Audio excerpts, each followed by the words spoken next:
देश दुनिया च वसदे पंजाबियां नूं जी आया। मैं हरजिंदर सिंह रंधावा, तुसीं देख रहे हो पंजाब टैलीविजन और मेरे नाल ने सरदार नरेंद्रपाल सिंह। सरदार साहब ठीक ठाक हो जी? हो कृपा। सरदार साहब, समा है सवेर दा और स्थान है मानसा दा अरविंद नगर। घर है सरदार मिठू सिंह कान के, मैंबर श्रोमणी गुरुद्वारा प्रबंधक कमेटी दा। ते चाह दियां चुस्कियां दे नाल बैठे हुए ने सुखविंदर सिंह औलख, साबका MLA और उन्हां दे नाल साबका चेयरमैन पंसीट, साबका चेयरमैन पंसीट और उन्हां दे नाल ने मनजीत सिंह, सरदार मनजीत सिंह पप्पीआणा। ये भी मैंबर धर्म प्रचार कमेटी श्रोमणी कमेटी। ये साबका मैंबर ने श्रोमणी कमेटी दे ते मौजूदा मैंबर ने धर्म प्रचार दे श्रोमणी कमेटी दे। सो चाह दियां चुस्कियां ते सियासत दा जिक्र हो रहा, स्वाद ले जा रहे, धड़ियां च वंडी राजनीति च कित्थे कौन फिट हो रहा, ओहदियां गल्लां हो रहीआं जी। सुखविंदर सिंह औलख दा फोन वजदा है ते फोन करन वाले ने सिकंदर सिंह मलूका। उन्हां दे करीबी दोस्त भी ने। सिकंदर सिंह मलूका घरांगणे वाली साइड तो सुखविंदर सिंह औलख दियां रिश्तेदारियां च ने ते ओह फोन करदे ने कि मिलना है। सुखविंदर सिंह औलख कहंदे ने कि मैं घर आ जाना, मैं बाहर है ते तुसीं आ जाओ। ये भीखी रोड दे उत्ते, मानसा भीखी रोड जिहड़ा ओहदे उत्ते सुखविंदर सिंह औलख दे घर थोड़ी देर बाद इकट्ठे हो जाते हैं। ये तीनों जिहड़े पहला चाह पी रहे सीगे और सिकंदर सिंह मलूका उत्थे पहुंच जाते हैं। गलबात हुंदी आ, जिक्र हुंदा अखबारां च छपियां रिपोर्टां दा, ढींगसे ग्रुप नाल तालमेल दा, सुखविंदर सिंह औलख दियां नाराजगियां दा, दूजे मैंबरां दियां परेशानियां दा। गल किसे तन पत्तन नहीं लगदी, बथेरे वास्ते पाए जांदे आ, पुराणियां सांझां दे हवाले दिते जांदे आ, एक दूजे दे काम आउण दीयां गल्लां हुंदियां। गल गले शिकविਆਂ ते चले जांदी आ कि सानू जिੱਤਣ नहीं दिता जांदा, धड़ेबंदियां दे विच हराते जांदे आ जी। हुण ਇਹ सवाल ਵੱਡਾ ਹੁੰਦਾ ਜਾਂਦਾ ਹੈ ਤੇ ਤੁਹਾਨੂੰ ਮੈਂ ਯਾਦ ਕਰਾ ਦਿਆਂ ਕਿ ਸਵਾਲ ਇੱਥੇ ਨਾਲ ਹੀ ਹੈ ਕਿ ਮਾਨਸਾ ਜ਼ਿਲ੍ਹੇ ਦੀ ਸਰਦਾਰੀ ਸਰਦਾਰ ਬਲਵਿੰਦਰ ਸਿੰਘ ਭੁੰਦੜ ਕੋਲੇ ਆ। ਉਹਨਾਂ ਦਾ ਆਪਣਾ ਹਲਕਾ ਇਹ ਭੁੰਦੜ ਸਾਹਿਬ ਦਾ ਇਲਾਕਾ ਸਾਰਾ, ਇਹ ਸਰਦੂਲਗੜ੍ਹ ਹਲਕਾ ਜਿਹੜਾ ਉਹਨਾਂ ਦਾ ਆਪਣਾ ਹੈ ਉਹ ਵੀ ਉਹਦੇ ਵਿੱਚ ਪੈਂਦਾ ਹੈ। ਸੋ ਮਾਨਸੇ ਦੀ ਸਰਦਾਰੀ ਕਿਉਂਕਿ ਭੁੰਦੜ ਸਾਹਿਬ ਕੋਲ ਹੈ, ਨਾਰਾਜ਼ਗੀਆਂ ਵੀ ਉਹਨਾਂ ਵੱਲ ਹੀ ਨੇ ਸਾਰੀਆਂ। ਸੋ ਸਿਕੰਦਰ ਸਿੰਘ ਮਲੂਕਾ ਭੁੰਦੜ ਸਾਹਿਬ ਨੂੰ ਸੱਦ ਲੈਂਦੇ ਆ ਵੀ ਆਓ ਹਮਾਰਾ ਹਿਸਾਬ ਕਰ ਲਈਏ। ਸੋ ਔਲਖ ਸਾਹਿਬ ਦਾ ਘਰ ਜਿਹੜਾ ਵਾ ਉਹ ਸਿਆਸੀ ਸਰਗਰਮੀ ਦਾ ਕੇਂਦਰ ਬਣ ਜਾਂਦਾ ਹੈ। ਅਫਵਾਹਾਂ ਫੈਲਦੀਆਂ, ਪ੍ਰੈਸ ਆ ਜਾਂਦੀ ਹੈ ਔਰ ਉਹਨਾਂ ਦੇ ਵਰਕਰ ਵੀ ਥੋੜੇ ਬਹੁਤੇ ਇਧਰੋਂ ਉਧਰੋਂ ਜਮਾ ਹੋ ਜਾਂਦੇ ਆ। ਇਹ ਗੱਲ ਸ਼ਿਕਵੇ ਸ਼ਿਕਾਇਤਾਂ ਵਾਲੀ ਕਿਸੇ ਸਿਰੇ ਨਹੀਂ ਲੱਗਦੀ, ਤਣ ਪੱਤਣ ਨਹੀਂ ਲੱਗਦੀ ਤੇ ਸਰਦਾਰ ਇਹਨੇ ਨੂੰ ਸਰਦਾਰ ਸੁਖਬੀਰ ਸਿੰਘ ਬਾਦਲ ਵਿਹਲੇ ਹੋ ਜਾਂਦੇ ਆ। ਸਨਾਮ ਦੇ ਵਿੱਚ ਸ਼ਹੀਦ ਆਜ਼ਮ ਹੀ ਕਵਾਂਗੇ, ਸ਼ਬਦ ਤਾਂ ਇਹੀ ਵਰਤਿਆ ਜਾਊਗਾ, ਸਰਦਾਰ ਊਧਮ ਸਿੰਘ ਨੂੰ ਉਹ ਸ਼ਰਧਾ ਵਿਅਕਤ ਕਰਨਗੇ। ਉੱਥੇ ਵਾਪਸ ਜਿਹੜੇ ਆ ਸਨਾਮ ਮਾਨਸੇ ਮੁੜ ਆਉਂਦੇ ਆ ਔਰ ਉੱਥੇ ਉਹ ਔਲਖ ਸਾਹਿਬ ਦੇ ਘਰ ਪਹੁੰਚ ਜਾਂਦੇ ਆ ਕਿਉਂਕਿ ਗੱਲ ਤਿੱਖੀ ਹੋ ਚੁੱਕੀ ਸੀ, ਗੱਲ ਕਿਸੇ ਤਣ ਪੱਤਣ ਨਹੀਂ ਸੀ ਲੱਗ ਰਹੀ। ਸੋ ਸੁਖਬੀਰ ਸਿੰਘ ਬਾਦਲ ਦੀ ਹਾਜ਼ਰੀ ਦੇ ਵਿੱਚ ਗੱਲ ਅੱਗੇ ਤੁਰਦੀ ਆ। ਗੱਲ ਮਨੋ ਮਨਾਈਆਂ ਤੇ ਆਉਂਦੀ ਆ ਕਿ ਪਾਰਟੀ ਦੇ ਅੰਦਰ 100 ਵਿਰੋਧ ਹੁੰਦੇ ਆ, ਛੱਡਣ ਵਾਲੇ ਜਿਹੜੇ ਆ ਉਹ ਚੰਗੀਆਂ ਗੱਲਾਂ ਨਹੀਂ, ਇੰਜ ਨਹੀਂ ਹੋਣਾ ਚਾਹੀਦਾ। ਇੰਨੀ ਦੇਰ ਨੂੰ ਜਿਹੜੀ ਪ੍ਰੈਸ ਹੈ ਉਹ ਬਾਹਰ ਕਨਸੋਆਂ ਲੈਂਦੀ ਹੈ, ਵਰਕਰ ਜਿਹੜੇ ਆ ਉਹਨਾਂ ਦਾ ਰੌਲਾ ਪੈਣਾ ਸ਼ੁਰੂ ਹੋ ਜਾਂਦਾ, ਅੰਦਰ ਵੀ ਤੇ ਬਾਹਰ ਵੀ ਫੋਨ ਵੱਜਣੇ ਸ਼ੁਰੂ ਹੋ ਜਾਂਦੇ ਆ ਕਿ ਜੇ ਸੁਖਵਿੰਦਰ ਸਿੰਘ ਔਲਖ ਮੰਨ ਜਾਣ ਅਸੀਂ ਤਾਂ ਨਾਲ ਨਹੀਂ ਜਾਣਾ। ਹੁਣ ਇਹ ਜਿਹੜੇ ਉੱਥੇ ਬੈਠੇ ਜਰਨਲਿਸਟ ਆ ਉਹਨਾਂ ਨੂੰ ਵੀ ਫੋਨ ਕਰਕੇ ਵਰਕਰ ਕਨਸੋਆਂ ਲੈਂਦੇ, ਕੀ ਹੋਇਆ, ਕਿਵੇਂ ਹੋਇਆ, ਸਾਂਝੀ ਜੱਫੀ ਪਈ ਹੈ ਕਿ ਨਹੀਂ, ਸਾਂਝੀ ਫੋਟੋ ਆਈ ਹੈ ਕਿ ਨਹੀਂ, ਕੋਈ ਖਬਰ ਨਸ਼ਰ ਹੋਈ ਹੈ ਕਿ ਨਹੀਂ, ਕੋਈ ਸਾਂਝੀ ਪ੍ਰੈਸ। ਸੋ ਇਹ ਰੌਲੇ ਰੱਪੇ ਦੇ ਵਿੱਚ ਕਾਫੀ ਅਰਸਾ ਨਿਕਲ ਜਾਂਦਾ ਹੈ। ਹੁਣ ਗੱਲ ਮੁੱਕਦੀ ਹੈ ਕਿ ਸੁਖਵਿੰਦਰ ਸਿੰਘ ਔਲਖ ਪ੍ਰਧਾਨ ਸ਼੍ਰੋਮਣੀ ਅਕਾਲੀ ਦਲ ਸੁਖਬੀਰ ਸਿੰਘ ਬਾਦਲ ਨੂੰ ਕੀ ਹਾਮੀ ਭਰਨ ਜਦੋਂ ਬੰਦੇ ਹੀ ਨਾਲ ਤੁਰਨ ਨੂੰ ਤਿਆਰ ਨਹੀਂ। ਸੋ ਸੁਖਵਿੰਦਰ ਸਿੰਘ ਔਲਖ ਜਿਹੜੇ ਪਹਿਲਾਂ ਹੀ ਮਨ ਬਣਾ ਚੁੱਕੇ ਆ ਕਿ ਸਾਡੇ ਨਾਲ ਬੜੀਆਂ ਜ਼ਿਆਦਤੀਆਂ ਹੋਈਆਂ, ਧੱਕੇ ਹੋਏ, ਕਿੰਨੇ ਚਕਮਿਆਂ ਦੀ ਲੰਬੀ ਫਹਿਰਿਸਤ ਆ, ਲੰਬੀ ਲਿਸਟ ਆ, ਫਲਾਣੇ ਵੇਲੇ ਸਾਨੂੰ ਜਿੱਤਦਿਆਂ ਨੂੰ ਹਰਾਤਾ ਗਿਆ। ਇਹ ਤੁਹਾਨੂੰ ਮੈਂ ਯਾਦ ਕਰਾ ਦਿਆਂ 1997 ਚ ਜਿੱਤਦੇ ਆ ਤੇ 2002 ਦੇ ਵਿੱਚ ਹਾਰ ਜਾਂਦੇ ਆ ਔਰ 2012 ਤੋਂ 17 ਤੱਕ ਦੀ ਜਿਹੜੀ ਆ ਸਮੇਂ ਸੀਮਾ ਸਰਕਾਰ ਦੀ ਉਹਦੇ ਵਿੱਚ ਪੰਸੀਟ ਦੇ ਚੇਅਰਮੈਨ ਬਣਦੇ ਆ। ਇਹ ਵੀ ਦੱਸਣ ਵਾਲੇ ਦੱਸਦੇ ਆ ਕਿ ਪਤਾ ਨਹੀਂ ਕਿਵੇਂ ਬਣ ਗਏ ਇਹਨਾਂ ਹਲਕਿਆਂ ਦੇ ਵਿੱਚੋਂ ਤੇ ਕਦੇ ਕੋਈ ਚੇਅਰਮੈਨ ਵੀ ਨਹੀਂ ਬਣਨ ਦਿੱਤਾ ਗਿਆ। ਸੋ ਇਹ ਸਾਰੇ ਸ਼ਿਕਵੇ ਅੰਦਰ ਹੁੰਦੇ ਆ। ਅਖੀਰ ਦੇ ਵਿੱਚ ਪ੍ਰਧਾਨ ਸਾਹਿਬ ਨੂੰ ਥੋੜੇ ਜਿਹੇ ਝੋਰੇ ਦੇ ਨਾਲ ਉੱਠ ਕੇ ਜਾਣਾ ਪੈਂਦਾ ਹੈ ਔਰ ਇਹ ਗੱਲ ਪਬਲਿਸ਼ ਵੀ ਹੁੰਦੀ ਹੈ ਕਈ ਜਗ੍ਹਾ ਤੇ, ਲੇਕਿਨ ਅੰਦਰ ਹੋਈਆਂ ਗੱਲਾਂ ਨੂੰ ਅਸੀਂ ਸਾਰੀਆਂ ਕਰੀਏ ਚੰਗਾ ਨਹੀਂ ਲੱਗਦਾ। ਸਵਾਲ ਵੱਡਾ ਹੈ ਕਿ ਸ਼ੁਰੂਆਤੀ ਤੌਰ ਦੇ ਵਿੱਚ ਇਹ ਘਟਨਾਵਾਂ ਨੂੰ ਸਿਰਫ ਮੀਡੀਆ ਦੀ ਉਪਜ ਦੱਸਿਆ ਜਾਂਦਾ ਸੀ। ਸ਼ੁਰੂਆਤੀ ਦੌਰ ਦੇ ਵਿੱਚ ਨਕਾਰਤਾ ਜਾਂਦਾ ਸੀ ਕਿ ਅੰਦਰ ਬੇਚੈਨੀ ਨਹੀਂ। ਬਿਲਕੁਲ ਠੀਕ ਹੈ। ਹੁਣ ਦੇਖਣ ਵਾਲੀ ਗੱਲ ਆ ਕਿ ਇਹ ਰਾਜਨੀਤੀ ਦਾ ਚਿਹਰਾ ਮੋਹਰਾ ਕਿਹੋ ਜਿਹਾ ਹੁੰਦਾ ਜਾਂਦਾ। ਇਹ ਲਗਭਗ ਪੂਰੇ ਪੰਜਾਬ ਦੇ ਵਿੱਚ ਵੱਖ-ਵੱਖ ਰਾਜਨੀਤਿਕ ਪਾਰਟੀਆਂ ਦੇ ਵਿੱਚ ਕਿੰਨੇ ਵਿਚਾਰਧਾਰਕ ਵਖਰੇਵੇਂ, ਕਿੰਨੇ ਆਪਸੀ ਵਿਰੋਧ, ਕਿੰਨੀਆਂ ਲੜਾਈਆਂ, ਲੇਕਿਨ ਜਦੋਂ ਉਹ ਲੜਾਈਆਂ ਬਾਹਰ ਨਿਕਲ ਆਉਂਦੀਆਂ ਫਿਰ ਪਾਰਟੀਆਂ ਲਈ ਕਿੰਨੀ ਮੁਸ਼ਕਲ ਦਾ ਸਬੱਬ ਬਣਦੀਆਂ। ਸੋ ਇਹ ਲੰਬੀ ਚੌੜੀ ਕਵਾਇਦ, ਦਿਨ ਭਰ ਦੀ ਥਕਾਵਟ, ਘੰਟਿਆਂ ਬੱਧੀ ਮੁਸ਼ੱਕਤ ਤੋਂ ਬਾਅਦ ਪ੍ਰਧਾਨ ਸੁਖਬੀਰ ਸਿੰਘ ਬਾਦਲ ਥੋੜੇ ਨਿਰਾਸ਼ ਵਾਪਸ ਮੁੜ ਜਾਂਦੇ ਆ। ਸੁਖਵਿੰਦਰ ਸਿੰਘ ਔਲਖ, ਕਿਉਂਕਿ ਉਹਨਾਂ ਦੇ ਸਾਥੀਆਂ ਦਾ ਵੀ ਉਹਨਾਂ ਤੇ ਪ੍ਰੈਸ਼ਰ ਹੈ ਤੇ ਉਹ ਆਪਣਾ ਵੀ ਮਨ ਬਣਾ ਚੁੱਕੇ ਆ, ਉਹ ਸੁਖਬੀਰ ਸਿੰਘ ਬਾਦਲ ਨੂੰ ਹਾਮੀ ਨਹੀਂ ਭਰਦੇ। ਸੋ ਸਿਆਸਤਾਂ ਦਾ ਇਹ ਨਵਾਂ ਮੁਹਾਂਦਰਾ ਜਦੋਂ ਮੇਰੇ ਕੋਲ ਪਹੁੰਚਦਾ ਹੈ ਤੇ ਮੈਂ ਮਹਿਸੂਸ ਕਰਦਾ ਹਾਂ ਕਿ ਇਹਦੀ ਸਾਂਝ ਲੋਕਾਂ ਨਾਲ ਪਵਾਉਣੀ ਬਣਦੀ ਆ, ਕਿਉਂਕਿ ਜਿੱਥੇ ਵੀ ਐਕਟੀਵਿਟੀ ਹੁੰਦੀ ਹੈ ਅਸੀਂ ਉਹਦਾ ਜ਼ਿਕਰ ਕਰਦੇ ਹਾਂ। ਲੇਕਿਨ ਇਹ ਸਾਰੀ ਐਕਟੀਵਿਟੀ ਇੱਕ ਤਰ੍ਹਾਂ ਨਾਲ ਮਾਨਸਾ ਜ਼ਿਲ੍ਹਾ ਇਹਦੇ ਦੁਆਲੇ ਦੁਆਲੇ ਘੁੰਮਦੀ ਆ। ਸੋ ਮੈਂ ਚਾਹੂੰਗਾ ਕਿ ਇਹਦੇ ਅੱਗੇ ਤੁਸੀਂ ਹੁਣ ਥੋੜਾ ਵਿਸਥਾਰ ਦਿਓ, ਹੋਰ ਘਟਨਾਵਾਂ ਜਿਹੜੀਆਂ ਤੁਹਾਡੇ ਕੋਲ ਹੈ, ਬਾਕੀ ਇਸ ਤੇ ਅੱਗੇ ਵਿਸਥਾਰ ਫਿਰ ਕਰਦੇ ਹਾਂ ਜੀ। ਦੇਖੋ, ਮੇਰੇ ਇੱਕ ਬਹੁਤ ਹੀ ਦੋਸਤ ਨੇ ਸੁਖਜੀਤ ਸਿੰਘ ਸਮਾਓ ਜੀ। ਸੁਖਜੀਤ ਸਿੰਘ ਸਮਾਓ ਮੇਰੇ ਨਾਲ WhatsApp ਦੇ ਉੱਤੇ ਮੇਰੇ ਦੋਸਤ ਨੇ। ਥੋੜਾ ਜਿਹਾ ਉਹਨਾਂ ਨੂੰ ਪੱਤਰਕਾਰਤਾ ਦਾ ਸ਼ੌਕੀਨ ਆ, ਸ਼ੌਕ ਆ, ਬਹੁਤ ਸੋਹਣਾ ਲਿਖਦੇ ਨੇ, ਉਹਨਾਂ ਕੋਲ ਸ਼ਬਦਾਂ ਦਾ ਅਥਾਹ ਭੰਡਾਰ ਹੈ।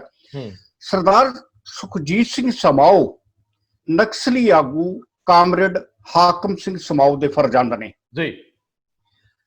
ਸੁਖਜੀਤ ਸਿੰਘ ਸਮਾਓ ਦੀ ਧਰਮ ਸੁਪਤਨੀ ਜੀ ਬੀਬੀ ਚਿਤਵੰਤ ਕੌਰ ਸਮਾਓ ਜੀ ਇਸਤਰੀ ਅਕਾਲੀ ਦਲ ਬਾਦਲ ਦੀ ਪ੍ਰਧਾਨ ਹੈ ਜੀ, ਲੀਡਰ ਹੈ ਉੱਥੋਂ ਦੀ ਜ਼ਿਲ੍ਹੇ ਦੀ ਜੀ।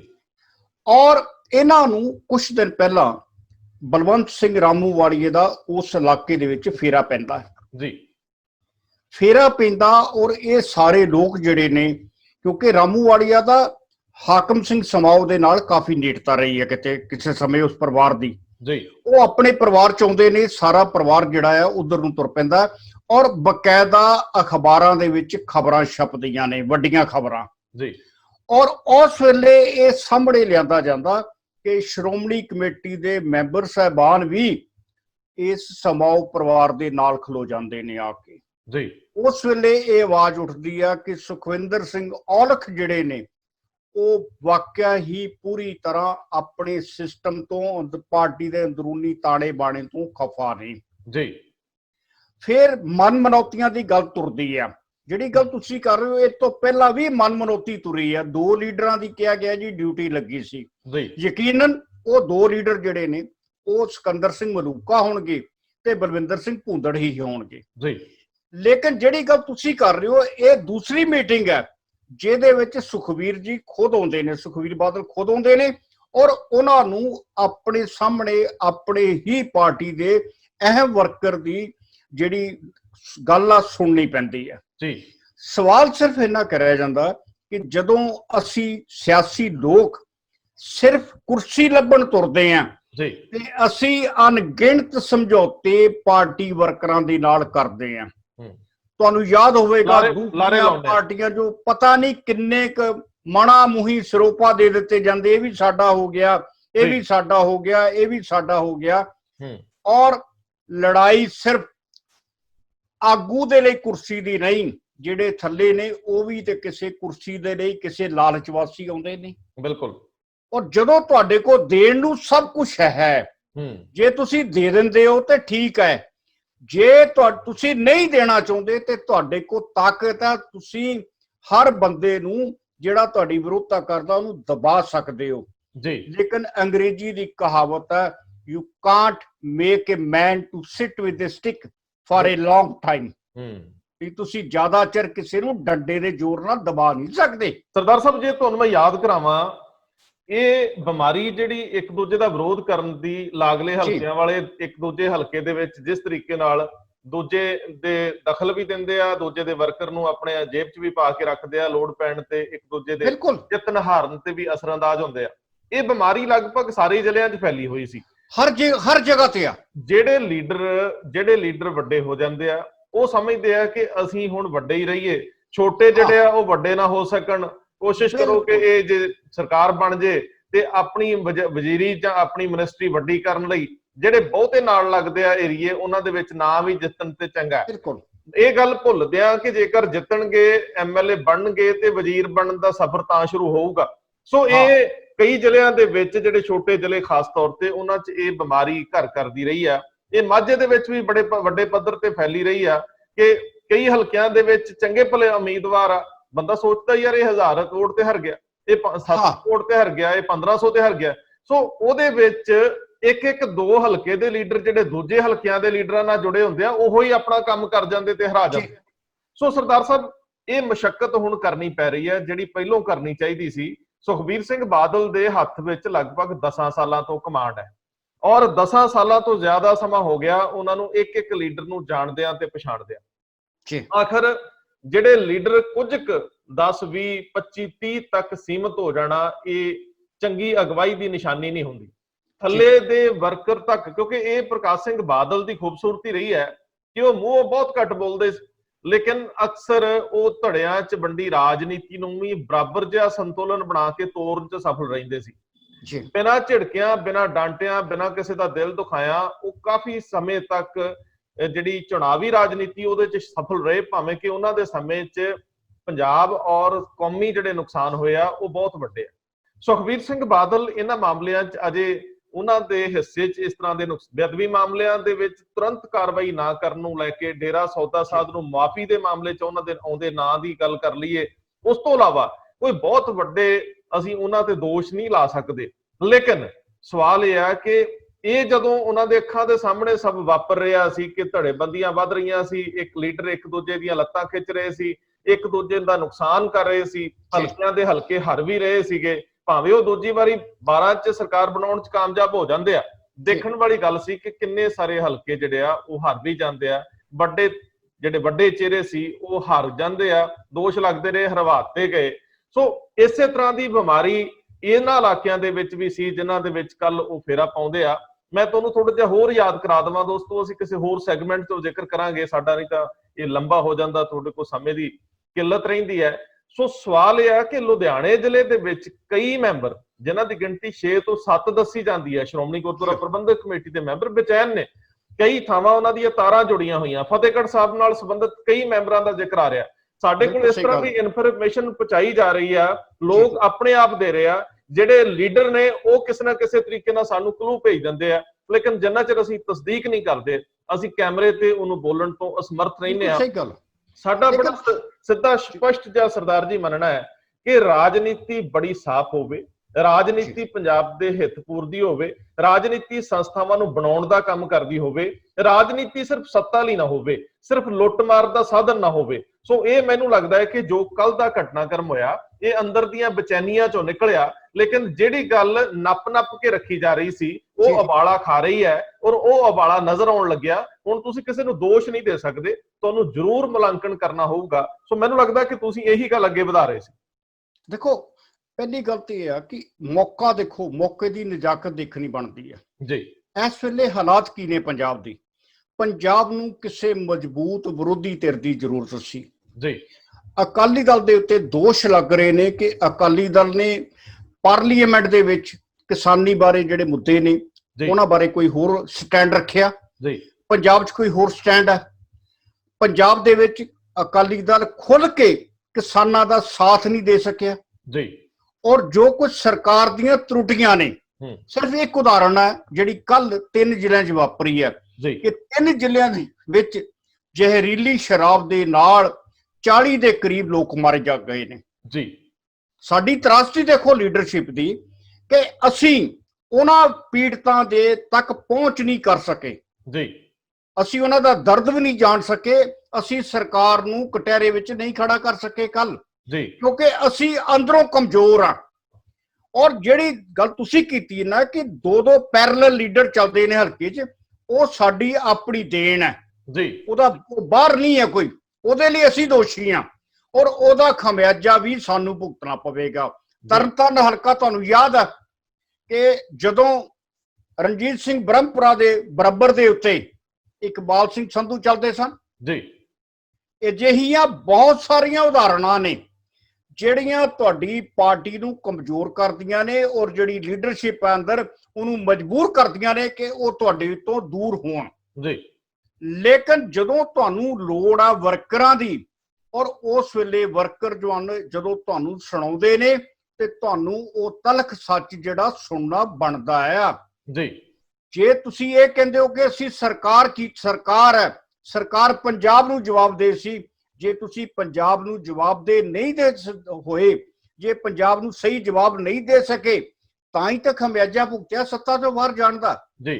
ਤੇ ਘੱਟੋ ਘੱਟ ਹੁਣ ਰਹਿੰਦਾ ਸਮਾਂ ਜਿਹੜਾ ਆ, ਜਿਹੜੇ ਲੋਕ ਤੁਹਾਡੇ ਨਾਰਾਜ਼ ਆ ਉਹਨਾਂ ਨੂੰ ਤੇ ਸੁਣੋ, ਉਹਨਾਂ ਨੂੰ ਸੁਣ ਕੇ ਉਹਨਾਂ ਦੀ ਤਕਲੀਫ ਜਿਹੜੀ ਆ ਉਹਦਾ ਕੋਈ ਸਥਾਈ ਹੱਲ ਲੱਭਣਾ ਤੇ ਬਣਦਾ ਹੈ।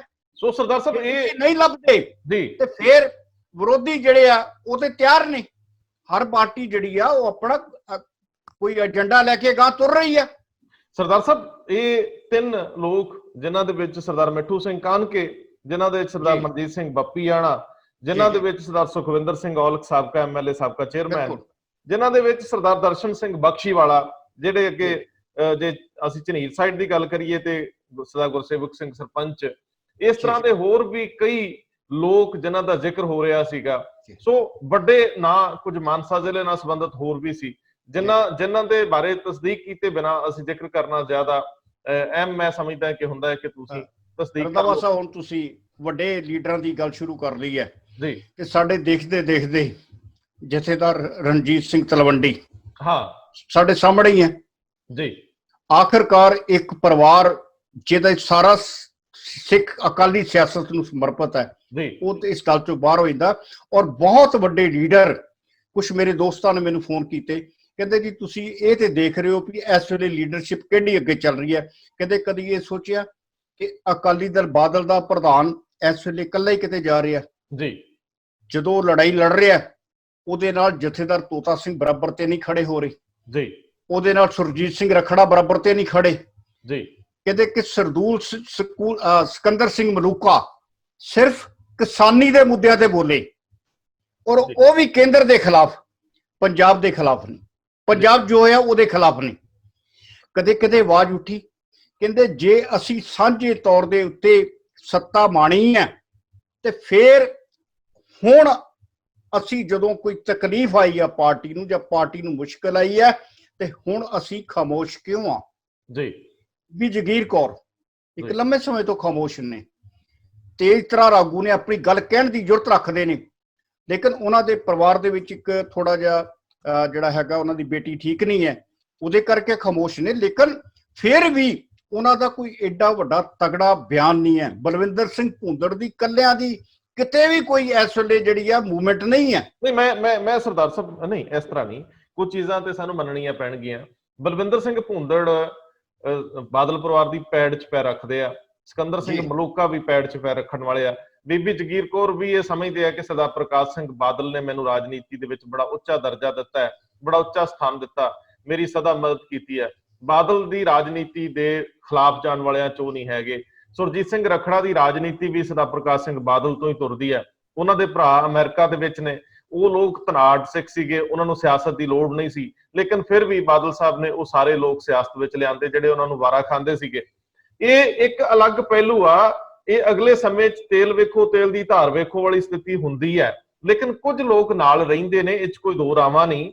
ਅਜੇ ਵੀ ਜਿਹੜੇ ਲੋਕ ਇਹ ਸਮਝਦੇ ਆ ਕਿ ਪੰਥਕ ਰਵਾਇਤਾਂ ਦੀ ਗੱਲ, ਪੰਥਕ ਸਰੋਕਾਰਾਂ ਦੀ ਗੱਲ, ਸ਼੍ਰੋਮਣੀ ਅਕਾਲੀ ਦਲ ਦੀ ਪਿਛੋਕੜ ਦੀ ਗੱਲ, ਸ਼੍ਰੋਮਣੀ ਕਮੇਟੀ ਵਰਗੀਆਂ ਸੰਸਥਾਵਾਂ ਦੀ ਗੱਲ, ਉਹ ਬਹੁਤ ਤੇਜ਼ੀ ਨਾਲ ਜਿਹੜੇ ਹੋ ਰਹੇ ਵਿਰੋਧ ਦੇ ਵਿੱਚੋਂ ਨਿਕਲਦੇ ਪਏ ਆ। ਸੋ ਇਹ ਇੱਕ ਸਭ ਤੋਂ ਵੱਡਾ ਸੰਕਟ ਉੱਭਰ ਕੇ ਸਾਹਮਣੇ ਆ ਰਿਹਾ ਕਿ ਜਿਹੜੀ ਲੀਡਰਸ਼ਿਪ ਦੇਰ ਤੋਂ ਕਿਸੇ ਨਾ ਕਿਸੇ ਕਾਰਨ ਕਰਕੇ ਦੱਬੀ ਹੋਈ ਸੀ, ਜਿਹੜੀ ਲੀਡਰਸ਼ਿਪ ਇਗਨੋਰਡ ਸੀ, ਜਿਸ ਲੀਡਰਸ਼ਿਪ ਨੂੰ ਇਹ ਅਹਿਸਾਸ ਕਰਾਇਆ ਗਿਆ ਸੀ ਕਿ ਤੁਸੀਂ ਦੋਇਮ ਦਰਜੇ ਦੇ ਹੋ, ਉਹ ਸਾਰੇ ਹੁਣ ਆਪਣਾ ਵਿਰੋਧ ਦਰਜ ਕਰਵਾ ਰਹੇ ਆ। ਉੱਥੇ ਪਸੀਨਾ ਵਹਾਉਣਾ ਪੈ ਰਿਹਾ ਪ੍ਰਧਾਨ ਸਾਹਿਬ ਨੂੰ। ਗਲਤੀਆਂ ਦੂਜੀ ਕਤਾਰ ਦੇ ਲੀਡਰਸ਼ਿਪ ਦੀਆਂ ਵੀ ਹੋ ਸਕਦੀਆਂ, ਪ੍ਰਧਾਨ ਸਾਹਿਬ ਦੀਆਂ ਆਪਣੀਆਂ ਵੀ ਲੋਕਾਂ ਨੂੰ ਨਾ ਉਪਲਬਧ ਹੋਣ ਦੀਆਂ ਹੋ ਸਕਦੀਆਂ, ਲੇਕਿਨ ਜੋ ਹਾਲਾਤ ਬਣੇ ਹੋਏ ਆ ਸੁਖਬੀਰ ਸਿੰਘ ਬਾਦਲ ਲਈ ਦੌੜ ਭੱਜ ਬਹੁਤ ਵਧੀਆ। ਔਰ ਕਈ ਵਾਰੀ ਕੀ ਹੁੰਦਾ ਕਿ ਤੁਸੀਂ ਚਾਹ ਕੇ ਜ਼ੋਰ ਲਾ ਕੇ ਵੀ ਜਦੋਂ ਨਹੀਂ ਮਨਾਉਂਦੇ, ਨਿਰਾਸ਼ਾ ਜ਼ਿਆਦਾ ਹੁੰਦੀ ਹੈ। ਔਰ ਸਰਦਾਰ ਸਾਹਿਬ ਇੱਕ ਹੋਰ ਪੱਖ ਹੁੰਦਾ ਇੱਕ ਨੂੰ ਦੇਖਣ ਤੋਂ ਬਾਅਦ 4 ਹੋਰਾਂ ਤੇ ਅਸਰ ਪੈ ਰਿਹਾ ਹੁੰਦਾ ਕਿ ਕਿਤੇ ਅਸੀਂ ਲੇਟ ਤਾਂ ਨਹੀਂ ਹੋ ਰਹੇ, ਅਸੀਂ ਨਵੀਂ ਗੱਡੀ ਦੇ ਵਿੱਚ ਬਹਿਣ ਤੋਂ ਕਿਤੇ ਬਹੁਤ ਪਿੱਛੇ ਤਾਂ ਨਹੀਂ ਆ ਗਏ, ਸਾਡੀ ਗੱਡੀ ਤਾਂ ਨਹੀਂ ਖੁੰਝ ਗਈ। ਸੋ ਇਹ ਇੱਕ ਪ੍ਰਕਿਰਿਆ, ਜਿਹੜੀ ਪ੍ਰਕਿਰਿਆ ਅਕਾਲੀ ਦਲ ਬਾਦਲ ਲਈ ਬਹੁਤ ਗੰਭੀਰ ਸੰਕਟ ਹੈ ਕਿ ਤੁਸੀਂ ਕਿਹਨੂੰ ਮਨਾਓਗੇ। ਸਟੇਟ ਦੇ ਇੱਕ ਹਿੱਸੇ 'ਚ ਨਾਰਾਜ਼ਗੀ ਦੀ ਗੱਲ ਤੁਰਦੀ ਆ, ਕਾਫਲਾ ਉਧਰ ਨੂੰ ਭੱਜਦਾ ਹੈ, ਸਟੇਟ ਦੇ ਦੂਜੇ ਹਿੱਸੇ ਦੇ ਵਿੱਚ ਕੋਈ ਹੋਰ ਬਿਆਨ ਆ ਜਾਂਦਾ ਹੈ ਕਿਧਰੋਂ, ਕਿਉਂਕਿ ਸੋਸ਼ਲ ਮੀਡੀਆ ਦਾ ਜ਼ਮਾਨਾ ਹੈ ਤੇ ਮਿੰਟ ਦੇ ਉੱਤੇ ਅਖਬਾਰਾਂ ਦੀਆਂ ਐਪਸ ਵੀ ਚੱਲਦੀਆਂ ਨੇ। ਸੋ ਇੱਕ ਸੁਰਖੀ ਇਧਰੋਂ ਨਿਕਲਦੀ, ਦੂਜੀ ਇਧਰੋਂ, ਕਿਸੇ ਨਾਲ ਛੱਪੀ ਪਾ ਕੇ ਸੈਟਲ ਕੀਤਾ ਤੇ ਦੂਜੇ ਬੰਨੇ ਉਤੋਂ ਡਬਲ ਵਿਰੋਧ ਆ ਗਿਆ। ਸੋ ਇਹ ਚੀਜ਼ਾਂ ਇਹ ਮਾਨਸਾ ਜ਼ਿਲ੍ਹੇ ਦੇ ਵਿੱਚ ਵਾਪਰੀਆਂ ਤੇ ਬੜੀਆਂ ਡਰਾਮੈਟਿਕ ਤਰੀਕੇ ਨਾਲ ਸਿਰੇ ਚੜ੍ਹ, ਇਹਦੇ ਨਾਲ ਤੁਹਾਨੂੰ ਜੋੜਨਾ ਪਏਗਾ ਬੁਢਲਾਡਾ ਜੀ, ਸਰਦੂਲਗੜ੍ਹ ਜੀ, ਜੋਗਾ ਹਲਕਾ ਜੀ, ਅਕਲੀਆ ਤੇ ਰੱਲਾ ਜੀ। ਮਤਲਬ ਇਹ ਮਾਲਵੇ ਦੀ ਇੱਕ ਵੱਖਰੀ ਬੈਲਟ ਹੈ ਜੀ, ਕਿਉਂਕਿ ਮਾਲਵੇ ਨੂੰ ਜਦੋਂ ਵੀ ਸਿਆਸੀ ਤੌਰ ਤੇ ਵੰਡਿਆ ਜਾਂਦਾ ਜਾਂ ਸਾਡੇ ਮੀਡੀਆ ਵਾਲੇ ਵੰਡਦੇ ਨੇ, ਉਹ ਕਹਿੰਦੇ ਮਾਲਵਾ 1 ਤੇ ਮਾਲਵਾ 2 ਜੀ। ਸੋ ਇਹਨੂੰ ਮਾਲਵੇ ਦੇ ਇੱਕ ਹਿੱਸੇ, ਪਾਰਟਿਕੂਲਰ ਹਿੱਸੇ ਦੇ ਵਿੱਚ ਜਿੱਥੇ ਕਦੇ ਪੂਰੀ ਆਪਣੀ ਸਰਦਾਰੀ ਸੀ ਜੀ, ਉਸ ਹਲਕੇ ਨਾਲ ਜੋੜ ਕੇ ਦੇਖਣਾ ਚਾਹੀਦਾ। ਕਿਉਂਕਿ ਸਿਕੰਦਰ ਸਿੰਘ ਮਲੂਕਾ ਇੱਕ ਧਾਕੜ ਜਿਹਨੂੰ ਕਹਿੰਦੇ ਨੇ ਮੰਤਰੀ ਵਜੋਂ ਜਾਣੇ ਗਏ ਨੇ, ਜਿਹੜੇ ਆਪਣੇ ਕੰਮ ਕਰਾਉਣ ਲਈ ਜਾਣੇ ਜਾਂਦੇ ਸਨ। ਔਰ ਜਦੋਂ ਤੁਸੀਂ ਗੱਲ ਕਰਦੇ ਹੋ ਕਿ ਸੁਖਵਿੰਦਰ ਸਿੰਘ ਔਲਖ ਜਿਹੜੇ ਨੇ, ਉਹਨਾਂ ਨੂੰ ਲਿਆਉਣ ਵਾਲੇ ਵੀ ਮਲੂਕਾ ਸਾਹਿਬ ਨੇ ਔਰ ਉਹਨਾਂ ਦੀ ਰਿਸ਼ਤੇਦਾਰੀ ਵੀ ਹੈ। ਤੇ ਅੱਜ ਨਾਰਾਜ਼ਗੀ ਜਿਹੜੀ ਔਲਖ ਸਾਹਿਬ ਦੀ ਨਾਰਾਜ਼ਗੀ ਜਿਹੜੀ ਹੈ, ਉਹਦੇ ਲਈ ਵੀ ਕਿਤੇ ਨਾ ਕਿਤੇ ਉਂਗਲ, ਜਿਹੜੀ ਪਹਿਲੀ ਉਂਗਲ ਉੱਠੇਗੀ ਉਹ ਮਲੂਕਾ ਸਾਹਿਬ ਵੱਲ ਉੱਠੇਗੀ। ਨਹੀਂ, ਮਲੂਕਾ ਸਾਹਿਬ ਵੱਲ ਉਂਗਲ ਦਾ ਉੱਠਣਾ ਇਸ ਕਰਕੇ ਸ਼ਾਇਦ ਜਾਇਜ਼ ਨਾ ਹੋਵੇ। ਕਾਰਨ ਹੈ ਕਿ ਇਹ ਹਲਕਿਆਂ ਦੀ ਰਾਜਨੀਤੀ ਆ। ਜੇ ਤੁਹਾਨੂੰ ਯਾਦ ਹੋਵੇ ਤੇ ਤੁਸੀਂ ਦੇਖੋ ਵੀ ਕਈ ਸਰਕਾਰਾਂ ਹੋ ਗਈਆਂ, ਬਲਵਿੰਦਰ ਸਿੰਘ ਭੁੰਦੜ ਜਾਂ ਉਹਨਾਂ ਦਾ ਪਰਿਵਾਰ ਕਦੇ ਹਿੱਸਾ ਨਹੀਂ ਬਣ ਸਕਿਆ। ਬਲਵਿੰਦਰ ਸਿੰਘ ਭੁੰਦੜ ਨੂੰ ਦਿੱਲੀ ਭੇਜਤਾ ਜਾਵੇ, ਕੁਝ ਹੋਰ ਤਰੀਕੇ ਅਪਣਾ ਲਏ ਜਾਣ, ਸ਼ੁਰੂ ਦੇ ਵਿੱਚ ਕਿਤੇ ਉਹ ਰਾਜਨੀਤੀ ਦੇ ਵਿੱਚ ਸਰਕਾਰ ਹੰਢਾਈ ਹੋਵੇ ਤੇ ਵੱਖਰੀ ਗੱਲ ਆ, ਜਦੋਂ ਕਿਤੇ ਖੇਤੀ ਮੰਤਰੀ ਬਣੇ ਜਾਂ ਕੁਝ ਹੋਰ। ਲੇਕਿਨ ਅਦਰਵਾਈਜ਼ ਉਹ ਸਦਾ ਸਰਕਾਰ ਵੇਲੇ ਵਿਹਲੇ ਹੀ ਰਹਿੰਦੇ ਰਹੇ ਆ, ਕਿਉਂਕਿ ਉਹ ਹਾਰ ਜਾਂਦੇ ਰਹੇ ਆ ਜਾਂ ਕੋਈ ਇਸ ਤਰ੍ਹਾਂ ਦਾ ਹੋ ਜਾਏ। ਸੋ ਸਵਾਲ ਤੇ ਇਹ ਹੈ ਕਿ ਉੱਥੇ ਜੋ ਕੁਝ ਵਾਪਰ ਰਿਹਾ ਉਸ ਖਿੱਤੇ ਦੇ ਵਿੱਚ, ਉਹ ਕੁਝ ਤਾਂ ਕਮੀ ਸੀ, ਕੁਝ ਤਾਂ ਗਲਤੀ ਸੀ, ਕਿਤੇ ਨਾ ਕਿਤੇ ਤੇ ਕੋਈ ਘਾਟ ਸੀ। ਸੋ ਉਸ ਘਾਟ ਦਾ ਅਸਰ ਇਹ ਆ ਕਿ ਹੁਣ ਕਈ ਹਲਕੇ, ਕਈ ਪੱਖ, ਕਈ ਸ਼੍ਰੋਮਣੀ ਕਮੇਟੀ, ਸਾਬਕਾ ਮੈਂਬਰ, ਧਰਮ ਪ੍ਰਚਾਰ ਦੇ ਮਜੋ, ਇਹ ਸਾਰੇ ਲੋਕ ਇੱਕ ਨਵੇਂ ਰਾਹ ਤੇ ਤੁਰਨ ਲਈ ਕਾਲੇ ਆ। ਜ਼ੋਰ ਪੂਰਾ ਲੱਗ ਰਿਹਾ, ਦੇਖਣਾ ਹੋਊਗਾ ਕਿ ਕਾਮਯਾਬੀ ਕਿਹੜੀ ਦਿਸ਼ਾ ਨੂੰ ਜਾਂਦੀ ਆ। ਮੇਰੇ ਖਿਆਲ ਸੁਖਦੇਵ ਸਿੰਘ ਢੀਂਡਸਾ ਘਰ ਬੈਠੇ ਆਰਾਮ ਨਾਲ ਹੀ ਸੋਚਦੇ ਹੋਣੇ ਆ ਕਿ ਇੰਨੀ ਮਦਦ ਕੁਦਰਤ ਵੱਲੋਂ ਹੁੰਦੀ ਰਹੂਗੀ, ਇਹ ਸੋਚਿਆ ਨਹੀਂ ਹੋਣਾ। ਉਹ ਤਾਂ ਮੁਸਕਰਾਉਂਦੇ ਹੋਣਗੇ। ਤੇ ਸੁਖਬੀਰ ਸਿੰਘ ਬਾਦਲ ਲਈ ਇਹ ਭੱਜ ਨੱਠ ਉਨੀ ਵੱਧਦੀ ਜਾਂਦੀ ਹੈ। ਉਹਨਾਂ ਦੇ ਪਸੀਨੇ, ਕਿਉਂਕਿ ਹੁਮਸ ਦੇ ਦਿਨ ਆ, ਉਹਨਾਂ ਨੂੰ ਤਕਲੀਫ ਦਾ ਕਾਰਨ ਵੀ ਹੋਊਗਾ। ਸੋ ਇਹ ਸਰਦਾਰ ਸਾਹਿਬ ਸਿਆਸਤ ਕਿਸ ਦਿਸ਼ਾ ਨੂੰ ਜਾਂਦੀ ਹੈ ਤੇ ਨਜ਼ਰ ਆਊਗੀ। ਜੇਕਰ ਦੋਸਤੋ ਤੁਹਾਡੇ ਕੋਲ ਸੁਝਾਅ ਜਾਂ ਕੁਝ ਵੀ ਕਿਸੇ ਤਰ੍ਹਾਂ ਦਾ ਸਵਾਲ ਹੋਵੇ ਕਿ ਜੋ ਹੋ ਰਿਹਾ ਠੀਕ ਹੋ ਰਿਹਾ, ਇਸ ਤਰ੍ਹਾਂ ਦੀਆਂ ਪਰਿਸਥਿਤੀਆਂ 'ਚ ਅਕਾਲੀ ਪੋਲਿਟਿਕਸ ਦੀਆਂ ਤਰਜੀਹਾਂ ਕੀ ਹੋਣ, ਜਾਂ ਅਕਾਲੀ ਪੋਲਿਟਿਕਸ ਕਿਸ ਦਿਸ਼ਾ ਨੂੰ ਜਾਣੀ ਚਾਹੀਦੀ ਆ, ਕਾਂਗਰਸ ਗਵਰਨਮੈਂਟ ਦੇ ਵਿੱਚ ਜੋ ਕੁਝ ਵਾਪਰ ਰਿਹਾ, ਜਿਵੇਂ ਸਰਦਾਰ ਸਾਹਿਬ ਨੇ ਗੱਲ ਕੀਤੀ ਆ, ਸ਼ਰਾਬ ਦੇ ਮਾਮਲੇ 'ਚ ਜਿੰਨੀਆਂ ਜਾਨਾਂ ਗਈਆਂ, ਕੀ ਇਹਦੇ ਲਈ ਕੋਈ ਸੰਗਠਿਤ ਐਜੀਟੇਸ਼ਨ ਹੋਊਗੀ ਸਰਕਾਰ ਦੇ ਖਿਲਾਫ? ਕੀ ਕੋਈ ਅੰਦੋਲਨ ਹੋਊਗਾ ਜਿਹਦੇ ਕਾਰਨ, ਕਿਉਂਕਿ ਕਵਾਂਗੇ ਸਰਕਾਰ ਮਸ਼ੀਨਰੀ ਤੁਹਾਡੀ, ਆਬਕਾਰੀ ਨੀਤੀ ਤੁਹਾਡੀ, ਤੰਤਰ ਤੁਹਾਡਾ। ਸੋ ਜੇਕਰ ਲੋਕ ਮਰਦੇ ਆ ਤੇ ਜ਼ਿੰਮੇਵਾਰੀ ਉਸ ਤੰਤਰ ਦੀ ਆ, ਉੱਤੇ ਸਿਖਰਲੇ ਬੈਠੇ ਵਿਅਕਤੀ ਦੀ ਜ਼ਿੰਮੇਵਾਰੀ, ਜਵਾਬਦੇਹੀ ਆ। ਸੋ ਇਸ ਤਰ੍ਹਾਂ ਦੇ ਮਸਲਿਆਂ 'ਚ ਕੀ ਹੋਵੇ, ਇੱਕ ਅਗਲੇ ਸੈਗਮੈਂਟ ਦੇ ਵਿੱਚ ਇਸੇ ਵਿਸ਼ੇ ਦੇ ਉੱਤੇ ਪ੍ਰੋਗਰਾਮ ਲੈ ਕੇ ਆ ਰਹੇ ਹਾਂ ਤੁਹਾਡੇ ਨਾਲ। ਸੋ ਤੁਸੀਂ ਆਪਣੇ ਪੱਖ ਤੇ ਆਪਣਾ ਸੁਝਾਅ ਉਹ ਜ਼ਰੂਰ ਲਿਖ ਕੇ ਕਮੈਂਟ ਰੂਪ ਦੇ ਵਿੱਚ ਵੀ, ਜਾਂ ਜਿਹੜੇ ਨੰਬਰ ਸਕਰੀਨ ਤੇ ਉਹਨਾਂ ਤੇ ਮੈਸੇਜ ਦੇ ਰੂਪ ਦੇ ਵਿੱਚ ਸਾਨੂੰ ਛੱਡ ਸਕਦੇ ਹੋ। ਅਸੀਂ ਡੈਫੀਨੇਟਲੀ ਅੱਗੇ ਜ਼ਿਕਰ ਕਰਨਾ ਵੀ ਜ਼ਰੂਰੀ ਹੁਣ ਰੱਖਾਂਗੇ। ਅਸੀਂ ਹਰੇਕ ਦਾ ਮੈਸੇਜ ਜਿਹੜਾ ਹੈ ਔਰ ਹਰੇਕ ਦਾ ਕਮੈਂਟ ਉਹਨੂੰ ਪੜ੍ਹਨ ਦਾ ਤੇ ਉਹਨੂੰ ਤਵੱਜੋ ਦੇਣ ਦਾ ਯਤਨ ਕਰਦੇ ਹਾਂ। ਕੋਸ਼ਿਸ਼ ਕਰਾਂਗੇ ਅਗਲੇ ਸਮੇਂ 'ਚ ਜਿਹੜੇ ਸੁਝਾਅ ਜਾਂ ਬਾਕੀ ਜਿਹੜੀਆਂ ਗੱਲਾਂ ਨੇ ਨਾਂ ਸਮੇਤ, ਜੇਕਰ ਤੁਸੀਂ ਥੱਲੇ ਨਾਮ ਔਰ ਆਪਣਾ ਫੋਨ ਨੰਬਰ ਵੀ ਲਿਖ ਦਿਓ, ਸਾਡੇ ਲਈ ਹੋਰ ਸਹੂਲਤ ਹੈ। ਪਛਾਣ ਦਾ ਵੀ ਮਸਲਾ ਹੁੰਦਾ ਹੈ, ਕਈ ਆਈਡੀਜ਼ ਨੂੰ ਪਛਾਣਨਾ ਔਖਾ ਹੋ ਜਾਂਦਾ ਜਿਨ੍ਹਾਂ ਤੋਂ ਕਮੈਂਟ ਹੁੰਦੇ ਆ। ਸੋ ਜੇਕਰ ਤੁਸੀਂ ਉਹ ਗੱਲ ਕਰਦੇ ਹੋ ਤੇ ਅਸੀਂ ਪ੍ਰੋਗਰਾਮਸ ਦੇ ਵਿੱਚ ਤੁਹਾਡਾ ਜ਼ਿਕਰ ਵੀ ਛੇੜਨਾ ਜ਼ਰੂਰੀ ਸਮਝਾਂਗੇ। ਤੁਹਾਡੀ ਸ਼ਮੂਲੀਅਤ ਸਾਨੂੰ ਸਾਥ ਦਿੰਦੀ ਹੈ, ਸਹਿਯੋਗ ਦਿੰਦੀ ਹੈ। ਸਰਦਾਰ ਸਾਹਿਬ ਬਹੁਤ ਮਿਹਰਬਾਨੀ।